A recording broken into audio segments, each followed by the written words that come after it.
Evangelho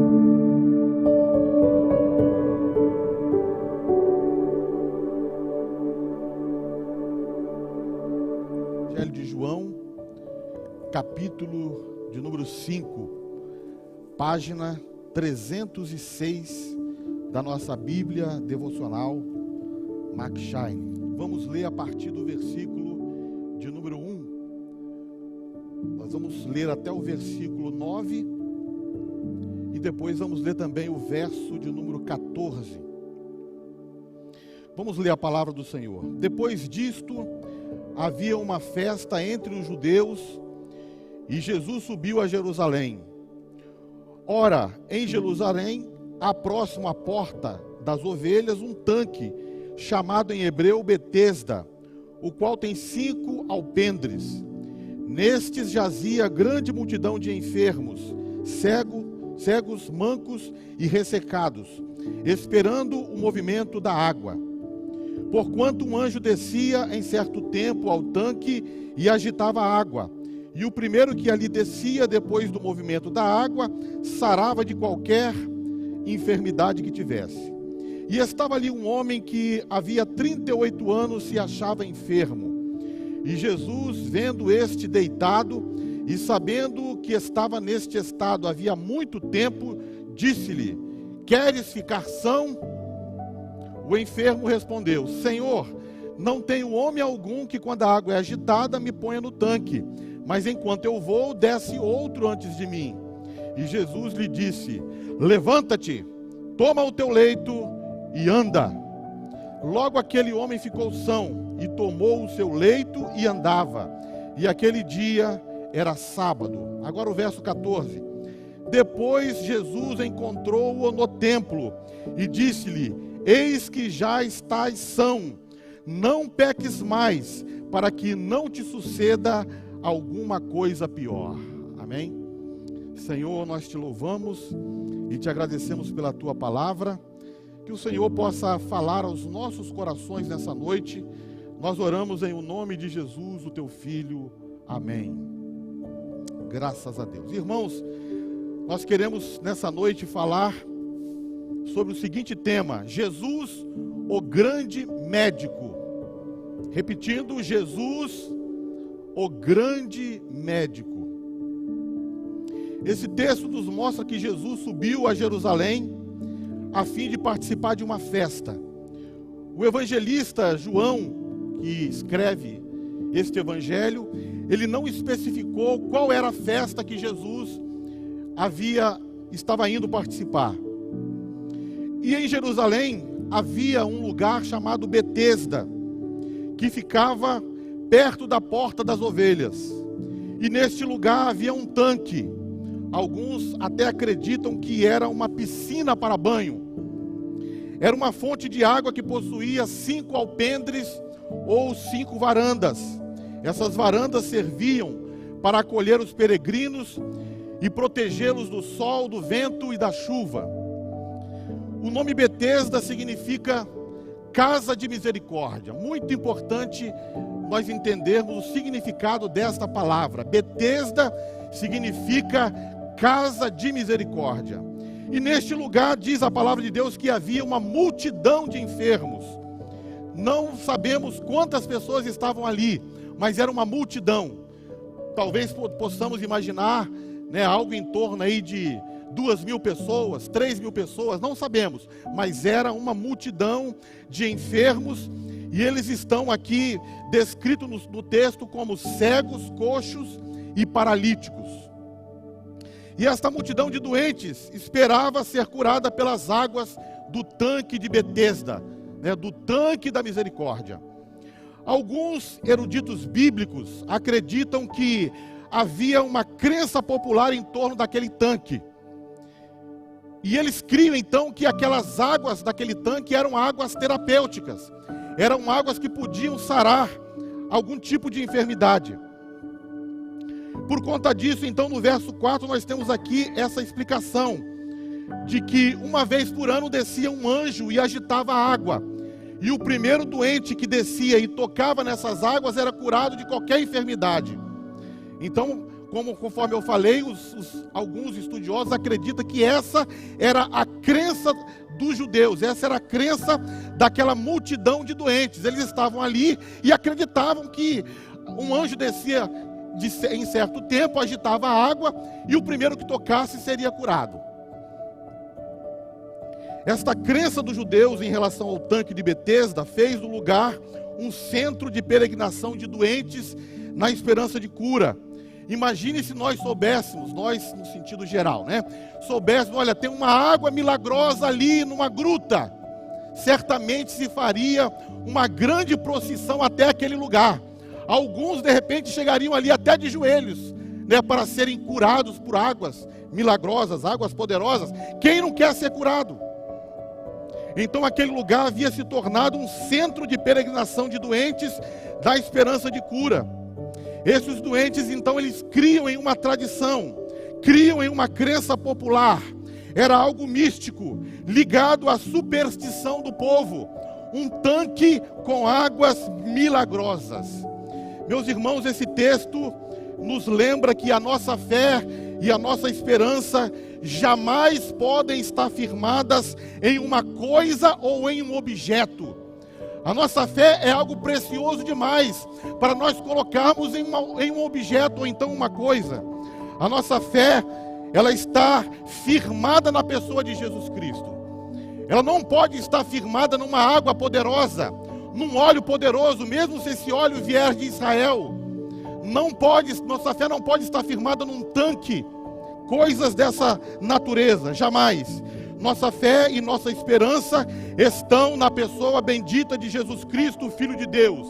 E Ele é a verdadeira fonte da misericórdia. Jesus é a verdadeira Betesda. Jesus é a verdadeira fonte dos milagres, a fonte da bênção, aleluia. Nesta noite não tem águas poderosas para sarar você de qualquer enfermidade, mas Jesus Cristo, o Filho de Deus, está aqui e Ele é o Todo-Poderoso, aleluia, que pode sarar, curar, salvar, perdoar. Ele pode fazer todas as coisas, porque Ele é o Cristo, o Filho de Deus. Aleluia. Esse texto nos apresenta uma história contraditória para aquele homem. Ali jazia uma multidão de enfermos, era um lugar triste, né? A gente imagine um lugar de pessoas tristes, pessoas desamparadas, pessoas sem esperança. Então ali era um lugar de gente desesperada, de gente sofrida. Era também um lugar de competição. Imagine assim, né? A crença era, um anjo vai descer a qualquer momento, que não sabemos qual, vai tocar numa água, mas é só o primeiro que tocar na água que vai ser curado. Então era uma tremenda competição. Era cada um por si, cada um querendo, né, ser curado. Não havia ali ajuda de ninguém. Então a bênção seria do mais esperto, do mais ágil.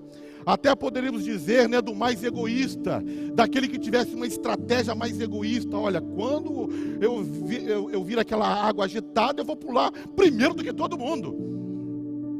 Então Jesus chega a Jerusalém para a festa, diz o apóstolo João. E chegando Jesus para aquela festa, Jesus não vai para os palácios. Jesus não vai para os centros de entretenimentos de Jerusalém.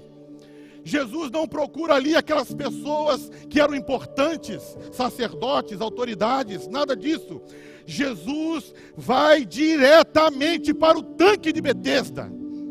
É para ali que ele vai, lugar de gente oprimida e cansada, lugar de enfermos, lugar de gente desamparadas.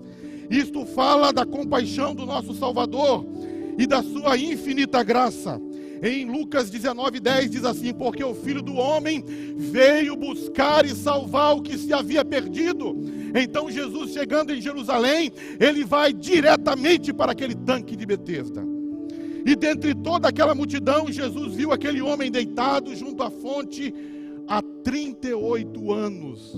Irmãos, pense bem, não é pouca coisa. São 4 décadas, praticamente 4 décadas, 40 anos. 38 anos segundo a palavra, estamos arredondando, né? Mas são 38 anos. Quantas pessoas não conseguem suportar uma enfermidade muito severa por 1 ano, por 6 meses, por 2 anos, 5 anos. Mas aquele homem paralítico estava há 38 anos ali sofrendo. Diz a palavra do Senhor que Jesus colocou os olhos nele no meio de uma multidão. Jesus viu e sabia do seu estado. Aleluia, glória a Deus. Mas aquele dia não seria um dia para curas em massa, não seria um dia para Jesus curar todos os doentes, mas Jesus escolheu soberanamente a quem curar. Jesus foi ao tanque especialmente por causa daquele paralítico. Jesus estava ali por causa dele, daquele homem que sofria há 38 anos. Jesus foi ali aquele tanque para resgatar, para tirar aquele homem daquele tanque. Aleluias. Fica claro para nós que Deus tinha um plano e um propósito especial com aquele paralítico. Assim como Deus tem um plano e um propósito especial com você que está aqui nessa noite. Com você que está ouvindo esta palavra. Deus tem um plano e um propósito especial com você, aleluia. É isso que a palavra de Deus está nos dizendo. Em João 5,6 diz assim: e Jesus, vendo ele este deitado, e sabendo que ele estava nesse estado havia muito tempo, disse: você quer ser curado? Ou, na nossa tradução aqui, queres ficar são? Você quer ficar são? Deus, meus amados irmãos, não faz nada sem propósito. E esta pergunta, ela também não era uma pergunta sem propósito. Por mais estranho que pareça, essa pergunta tinha uma lógica. E aqui nós podemos apresentar algumas razões porque Jesus falou para um paralítico que sofria 38 anos, dizendo: você quer ser curado? Primeira razão, porque Jesus fez essa pergunta ao paralítico: há o perigo de desistirmos de lutar diante da dor e do sofrimento, e certamente da aflição. É assim que às vezes acontece. Nós acostumamos com a situação, nós acostumamos com a dor, e mesmo sofrendo, nós pensamos que é o nosso destino. Ora, se eu estou sofrendo, se eu estou em dor, se eu estou em aflição, é porque Deus quer assim, é porque esse é o meu destino. Mas nem sempre é porque Deus quer assim. Então, Jesus pergunta para ele se ele desejava ser curado. E nesta situação, muitas vezes, nós abraçamos a dor e aceitamos o problema e desistimos de mudar a situação. Então, por isso Jesus pergunta: você quer ser curado? Você quer mudar essa situação? Se você quiser continuar da mesma forma, tudo bem, mas você quer mudar? Você quer ser curado? Uma segunda razão porque Jesus pergunta: alguns não querem enfrentar a responsabilidade que segue a cura. Então aquela pessoa que agora está curada, ela precisa ter uma nova responsabilidade, ela precisa ter uma nova postura. E muitos curados não querem trabalhar, não querem ganhar o seu próprio sustento, não querem abandonar a mendicância, não querem andar com as próprias pernas, querem sempre depender dos outros. Isso significa então que essas pessoas não querem perder o privilégio de ser doente. Por isso, Jesus perguntou: você quer ficar são? Você quer sair deste lugar? Uma terceira razão: Jesus queria que aquele paralítico refletisse sobre o seu estado miserável em que ele se encontrava. Jesus queria que ele pensasse: eu estou aqui e ninguém pode fazer nada por mim. Era isso que Jesus queria que ele refletisse. E essa reflexão levaria aquele homem a ter fé e esperança de sair daquele lugar. E por último, uma quarta razão: há doentes física e sobretudo espiritualmente que não querem ser curados. Você pode acreditar nisso? Que tem gente que não quer ser curado? Então muitos preferem continuar vivendo uma vida de pecado e com a doença, com as duas coisas. Eles refletem e pensam assim: não, olha, está tudo bem ficar com essa enfermidade, mas pelo menos eu tenho o prazer do pecado. Tem gente que pensa dessa forma. Preferem permanecer no pecado com a enfermidade. Os dois juntos, sem o menor problema. Querem continuar vivendo na prostituição, no adultério, na mentira, na falsidade, no álcool, nas drogas. mesmo que isso lhe traga terríveis consequências, pecado e enfermidade, e deixa a vida me levar. Está tudo bem. O capítulo 8 de Êxodo narra a história da praga das rãs no Egito. E em certo momento o faraó pede a Moisés, dizendo: Moisés, ore a Deus, para que Deus repreenda essas rãs, essa praga terrível.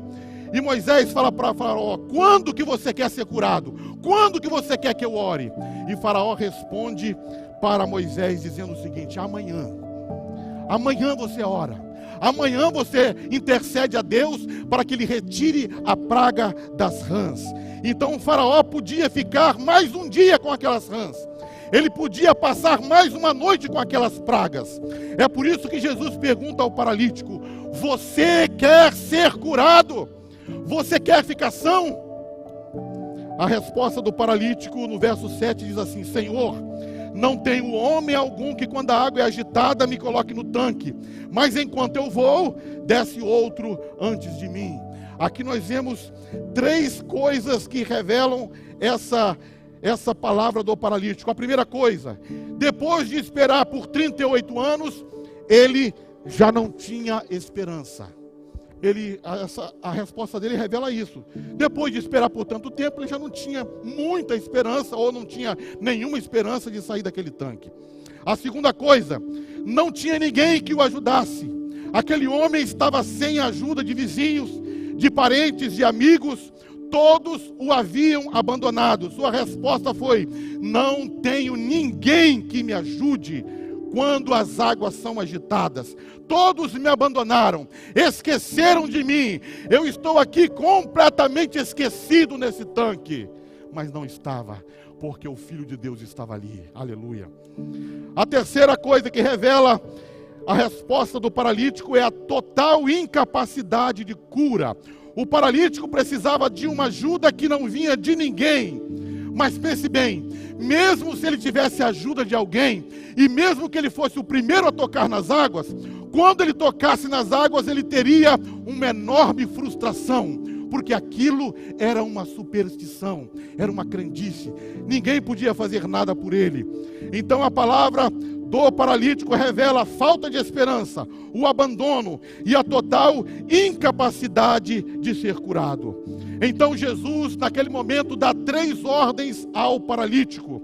A primeira ordem de Jesus para ele, dizendo assim: levanta-te. Essa foi a primeira ordem. Levanta-te. A segunda: toma a tua cama. E a terceira: anda. Aleluia. Essa primeira palavra, levanta-te, Jesus queria que ele se erguesse. Aquele homem estava ali, naquele lugar, como se fosse um morto, era um morto vivo. Ninguém ligava para ele, ele não tinha esperança de nada, ele estava deitado, prostrado numa cama, como se fosse um homem morto. Mas Jesus disse para ele: ergue-te, levanta-te, como se estivesse dizendo: ressuscita-te. Aleluia. A segunda palavra: toma a sua cama, pegue a sua cama, saia deste lugar de doentes. Você está curado, você está restaurado. Jesus agora queria que ele saísse daquele lugar de doentes, porque a palavra curadora de Jesus já havia sido pronunciada. E terceira ordem de Jesus para aquele homem: ande, caminhe. Aleluia. Glória a Deus. Para um homem que está há 38 anos paralisado, é muito difícil andar. Mas Jesus queria que ele se colocasse de pé, que ele pegasse a sua cama e que ele andasse. Aleluia. Glória a Deus. Você está curado. Jesus foi então ao tanque resgatar aquele homem, resgatá-lo da sua falta de esperança, resgatá-lo do seu sentimento de abandono e resgatá-lo do seu pensamento de incapacidade. Aleluia. Diz a palavra de Deus que imediatamente aquele homem foi curado. A cura foi imediata. Jesus não disse para ele: olha, eu vou te dar uma palavra e você desce ao tanque e se molhe e vamos ver o que vai acontecer. Jesus não disse isso. Jesus não falou para ele: olha, vai para sua casa, vamos fazer um tratamento, faça um tratamento e veja os resultados desse tratamento. Não, Jesus não disse para ele. Simplesmente Jesus disse: levanta-te, toma o teu leito e anda. E imediatamente aquele homem foi curado. Aleluias. Glória a Deus. Jesus fez a obra completa. Ele foi curado e ele não saiu mancando, ele não saiu rastejando, ele não saiu cambaleando. Ele levantou, pegou a sua cama e andou. Aleluia. Meus irmãos, nós observamos que Jesus curou esse paralítico, mesmo que esse paralítico não tenha pedido para ser curado. Em nenhum momento nós vemos aqui ele clamando a Jesus, dizendo assim: Senhor, me cura, Senhor, me liberta, me tire desse lugar. Geralmente, aquelas pessoas que eram doentes clamavam por cura, como Bartimeu, que clamava dizendo: Jesus, filho de Davi, tem misericórdia de mim. Ou aquele leproso que diz para Jesus: Senhor, se queres, tu pode limpar-me. Ou a mulher cananeia que chega dizendo: Senhor, minha filha está miseravelmente endemoniada, Senhor, socorre-me, Senhor, me ajuda. Mas aquele paralítico não pediu para ser curado. Ele estava ali, ele sequer sabia quem era Jesus. E mesmo assim, Jesus olhou para ele com o seu olhar de compaixão e disse: levanta-te, toma o teu leito e vai para a tua casa. Aleluia, glória a Deus. Aquele homem também, nós podemos imaginar que ele não tinha fé, porque nós não vemos nesse texto nenhuma evidência de fé. Não vemos nenhuma evidência de fé. Jesus curou esse homem pelo poder da sua palavra. Ele disse: levanta-te, toma o teu leito e anda. E imediatamente aquele homem se viu curado daquela enfermidade. Aqui nós vemos o milagre da providência de Deus, da soberania de Deus, da graça de Deus, da misericórdia de Deus. Porque quando Deus quer, Ele faz. Aleluia. Quando Ele quer, Ele realiza. Quando Ele quer, Ele faz do jeito que Ele quer, na hora que Ele quer. Aleluia. E esse Jesus está aqui nessa noite. Nós não estamos contando aqui uma história que ficou no passado. Não, esse Jesus Todo-Poderoso está aqui nessa noite. E mais tarde Jesus encontrou esse homem no templo. Uma vez curado, Jesus o encontra no templo. E Jesus conversa com ele. E ele dá uma outra ordem para esse homem, dizendo o seguinte: eis que você já está curado. Não peques mais, para que te não suceda alguma coisa pior. Do que Jesus estava falando para ele? Jesus estava falando do pecado, que é uma doença espiritual mais grave do que a paralisia. O pecado leva o homem ao inferno, ao tormento eterno. E tem coisa pior do que uma doença de 38 anos. É o pecado. Nós queremos apresentar aqui, meus amados irmãos, algumas lições desse texto. E assim vamos concluir essa mensagem nessa noite. Algumas lições que podemos extrair desta passagem de João 5. A primeira lição: Jesus é apresentado neste texto como o grande médico. Aleluia. O grande médico que cura o corpo e cura a alma. Aquele homem foi curado no tanque da sua paralisia. E depois Jesus o encontrou no templo e confirmou que ele também estava curado da sua alma. Tanto é que Jesus fala: olha, você está perdoado, mas não peques mais, para que não aconteça alguma coisa pior. Jesus é o grande médico que cura o corpo e que cura a alma. E o grande médico estava ali em Betesda e passou despercebido naquele tanque. Ninguém o conheceu, ninguém enxergou que Jesus estava ali. O Filho de Deus, o Todo-Poderoso, a fonte da misericórdia, o grande médico, o médico dos médicos, estava ali no tanque e ninguém se apercebeu. Milhares de pessoas doentes não viram que Cristo estava ali, mas Ele é o grande médico e nesta noite Ele está aqui, aleluia, para sarar as tuas feridas, para curar a tua enfermidade, a nossa enfermidade. Ele é o grande médico, aleluia.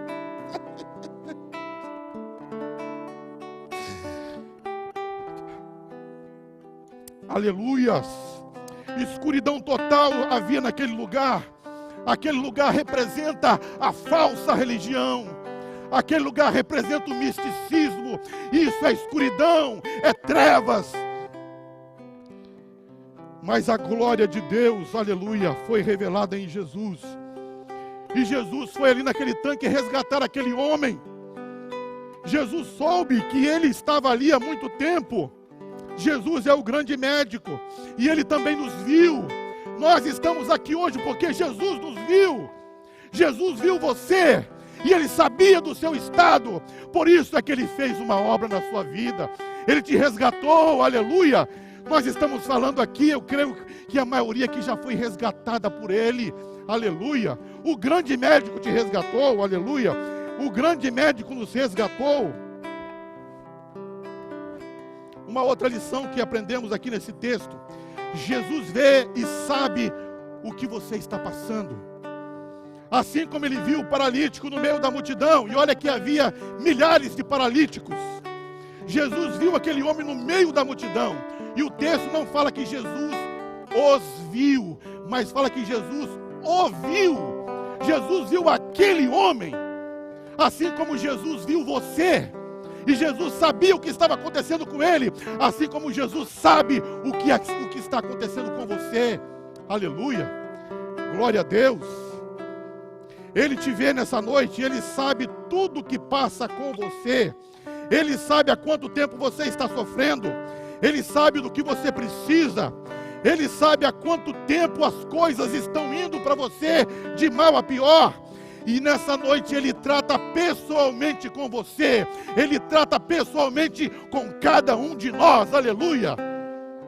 Ele é o médico dos médicos. Ele está aqui nessa noite para tratar com você. Jesus veio aqui para receber adoração, mas ele também está no nosso meio, aleluia, tratando com cada um. Ele conhece as suas necessidades, ele sabe as tuas feridas, e nesta noite ele está aqui para trazer cura, porque ele é o médico dos médicos. Aleluias. Uma terceira lição que nós aprendemos desse texto é a reflexão sobre a pergunta: você quer ser curado? Você quer o perdão de Deus? Você quer ser liberto? Você quer libertação na sua vida? Você quer cura? Você precisa ser sarado de alguma enfermidade? Jesus está aqui nessa noite para isso, aleluia. Quarta lição que nós aprendemos nesse texto: Jesus tem poder. Isso significa que ele faz a obra completa e instantaneamente. Isso está provado nesse texto. Jesus tem todo o poder. E a obra que ele faz é completa. Jesus não faz nada pela metade. Conforme nós falamos, aquele homem não saiu se arrastando, não saiu cambaleando. Aquele homem saiu andando. Mas Jesus faz a obra completa. E Jesus o encontrou no templo e conversou com ele e falou: olha, cuidado agora com o pecado. Aleluia. Jesus tem poder e faz a obra completa. A mulher do fluxo de sangue sofria há 12 anos e Jesus a curou. A mulher encurvada sofria há 18 anos, Jesus a curou. O paralítico de que falamos sofria há 38 anos, Jesus o curou. E Lázaro é um caso mais grave, porque Lázaro adoeceu, morreu, foi sepultado, e depois de 4 dias Jesus chegou. Aleluia. Jesus nunca chega atrasado, mas depois de 4 dias sepultado, Jesus fez ele voltar dos mortos. E quando Jesus pronunciou aquela palavra: Lázaro, vem para fora, Lázaro saiu imediatamente. Ele não ficou ali 2, 3 dias para sair, porque a obra do Senhor ela é completa. Aleluia. Glória a Deus. Aprendemos uma quinta lição. É a ordem que Jesus nos dá: levanta-te, toma o teu leito e anda. Levanta-te, toma o teu leito e anda. Nesta noite Jesus está falando para você: levanta-te, toma o teu leito e anda. Caminha, caminha, anda, anda, porque Ele faz um milagre na sua vida. Aleluia. Glória a Deus. Uma sexta lição: uma vez curado, Jesus encontrou o paralítico no templo. O que aquele homem estava fazendo no templo? Imagino que ele estava ali agora adorando. O templo é lugar de adoração. Nesta noite você já está curado, venha para o templo. Você já está sarado, venha para o templo. Você foi restaurado, venha para o templo. Aqui é o lugar da adoração a Deus. Aqui é o lugar de glorificarmos a Deus e agradecermos pelas bênçãos, pela salvação que Ele nos deu. Aleluias. E por último, uma sétima lição. Não peques mais, para que não te suceda alguma coisa pior. E a doença espiritual é pior do que a doença física. O pecado é a doença espiritual que leva o homem ao inferno. Glória a Deus. Aqui nós vemos a graça e a misericórdia de Deus. A graça e a misericórdia de Deus não ignoram os requisitos da sua santidade. Jesus poderia ter dito àquele paralítico: olha, você está curado, agora vai embora. Viva do jeito que você quiser, mas não foi isso que Jesus fez. A graça e a misericórdia não ignoram os requisitos da santidade. Ele estava curado, mas ele deveria tomar uma atitude em relação ao pecado. E alguns supõem que ele estava naquela condição, ou ele era paralítico, por causa de um pecado específico. E Jesus então o encontrou no templo, alertou, dizendo: olha, cuidado com o pecado, não peques mais, para que não te suceda alguma coisa pior. Aleluia. Jesus, o grande médico, está aqui nessa noite. Vamos orar. Senhor, muito obrigado pela tua palavra. Fala aos nossos corações, que o teu Espírito, ó Deus, continue falando aos corações de cada um. Nos ajuda a compreender, ó Deus, a tua glória e o teu poder, Senhor. Que nessa noite possamos nos levantar, ó Deus, tomar o nosso leito e caminharmos e andarmos, porque esta é a tua palavra. Obrigado, ó Deus, por tudo, em nome de